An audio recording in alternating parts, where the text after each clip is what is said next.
Hi, I'm home again. I'm here to tell you about a chapter I wrote called Professor Out of a Suitcase, aka Ferris Bueller's Year Off.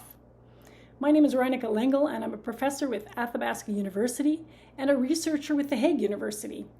And I'm at the midlife age when kids have grown and gone off to university, and instead of just seeing them off and waving them goodbye as they got on the plane to the Netherlands where they are studying, and I'm here in Canada, I decided to get on the plane with them, and I could luckily coordinate my sabbatical with their first year of 1 bachelor's and 2 master's studies, which was great. So what I did was I brought my kids to their dorms and then proceeded to rent a dorm across the street. Well, 20 minutes away, but pretty close.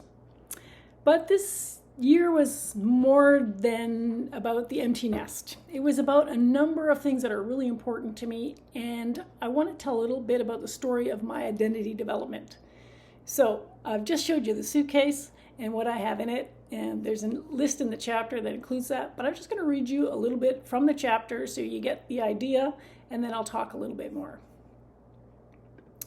Okay, so Professor Out of a Suitcase, which is a book chapter that will appear in a Routledge book called Meaningful Journeys that was edited by Alec Grant and Elizabeth Lloyd Parks.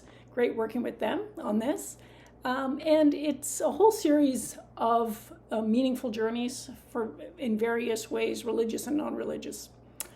And mine's a little religious, and a little not religious too. So here we go. Stories always start somewhere in the middle. And I will start in the middle many times in this chapter, as there are infinite middles in life. It's middles all the way down. I believe we all want to tell our experience into being, to show that it matters, even if only, and sometimes especially, to ourselves. And in this process, wrestle free of what Alec Grant calls default narrative entrapments. It's a great one by Alec Grant. For me, storytelling is part of experiencing, not separate from it. Quoting here Arthur Frank, narratability means that events and lives are affirmed as being worth telling and thus worth living. Being narratable implies values and attributes reality. We write and tell our stories to express, affirm, and show ourselves, but also to shape who we are and to set a direction, using the imagination to evoke agency. My story takes place in the Netherlands, where I was on a year-long sabbatical, away from my Canadian home and my regular work as an associate professor at Athabasca University. I have no fixed address in the Netherlands, or I had no fixed address, and I deliberately chose to live with few belongings. So far, I have lived in an Airbnb overlooking the treetops of The Hague, a borrowed home filled with art near the tulip fields in Lisse, a canal boat captain's seaside apartment in Scheveningen, and in a 150-year-old villa set in its own wildly flowering Dutch garden in a place called Renkum.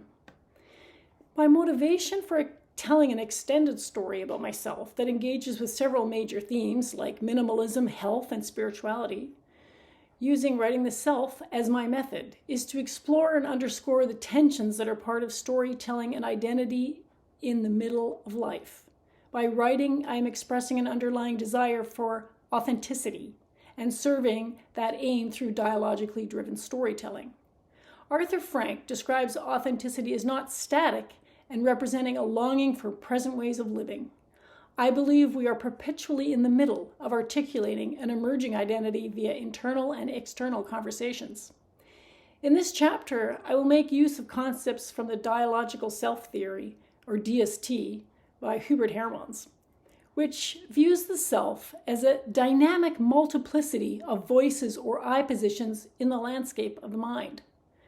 The theory's developmental arc goes from expression of I positions to the expansion of I positions to the formation of a meta position, a position with a helicopter view or representing a new integration, and the third promoter position, which has a compass function and allows us to make new decisions in life. So more specifically, I positions represent things that are important to me. Expanded I positions express aspects of the self that have received less attention and are asking for a hearing. And meta positions allow for an observer view of I positions and so show relationships between them.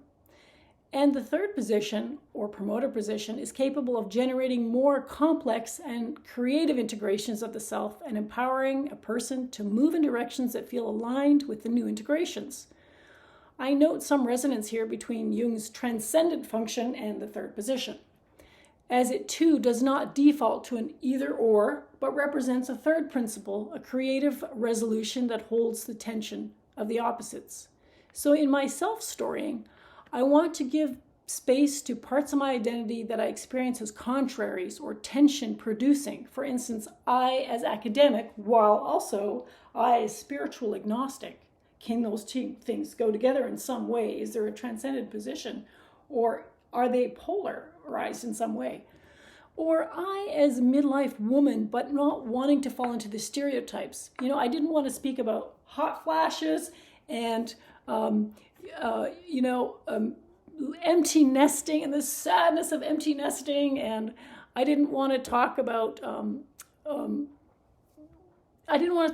things in a typical manner because I felt like I didn't want to relegate my own self and my own development to a trope or stereotype. And I thought, no, I want something more vibrant. So in the process of this chapter, I have different sections, one on minimalism, one on spirituality, one on some health stresses and things that I had to explore about, and also the programming that I received from my background in health and staying safe and all of that.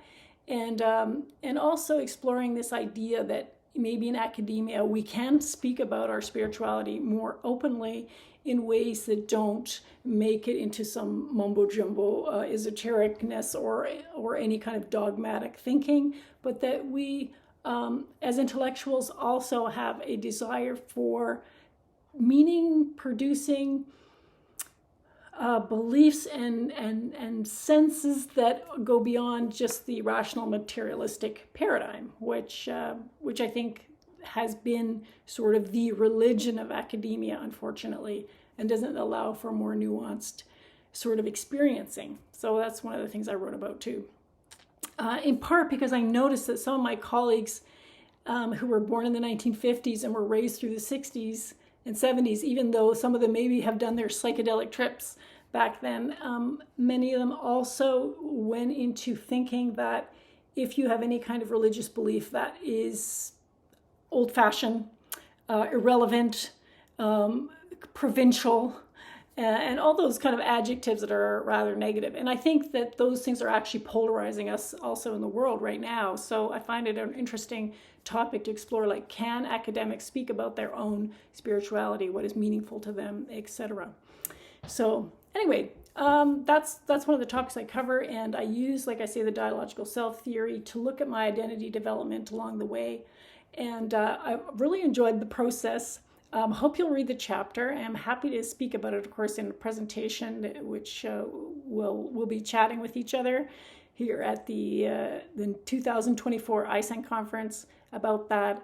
And I welcome any questions about how I approached it. And it's an example I'd like to now share with my students. So I have graduate students who are doing a course called Writing the Self, and it's nice to explore with them how they might structure an autoethnography as well, and in a way that's really readable. Because one of the things that students will tell you often from other courses is like, I felt like I couldn't write the way that I really wanted to, or what I ended up writing, the research paper I wrote, was boring in some way. And I think that's one of the strengths of autoethnography, that we don't have to get boring. We don't have to get boring with our style, and we don't have to get boring with how we're living our lives, right? So this is I always think writing the journey is a form of writing and healing. It's my field. It's the thing that I've specialized in, and I want to share that enthusiastically. That's what I'm going to share with you. And just as a closing note, as I pack up my suitcase, is I put away the things, is a little bit of lipstick from Paris. And this is kind of symbolic of my journey, because at one point I visited Paris, but I had gotten rid of so many things and released so much clutter in my life, even including books. I had some old lipsticks, threw them all out, and I only have one now. and I notice there's a kind of a quality to my life. I have fewer things, but things that are more life enhancing, and that's one of the things that I speak about, and which inspired me as part of the meaningful journey that I had. So I also want to thank a couple of people here. One of them is John Sayers, who is my coaching editor. We do dialogical editing from London, who really helped make this chapter a more evocative piece. I really enjoy always working with Alec Grant, my autoethnography colleague, who some of you or many of you will know. Also want to thank my kids, as they gave me their permission to write about them in the chapter as well. And I also want to thank the people in the Netherlands who also made my journey better. One of them is Cor, whose apartment I was able to rent for 6 months while he went away traveling. It's a very kismet meeting that we had when I was in the Netherlands. And yeah, friendships abound, and people who generously offered for me to stay with them. And I wasn't always able to do that, but I'm grateful to their generosity. And yeah, I hope you will enjoy the talk that we'll have soon about it. And also, kudos to coming home and realizing that you don't need that much in life to enjoy, and that you can also enjoy being home.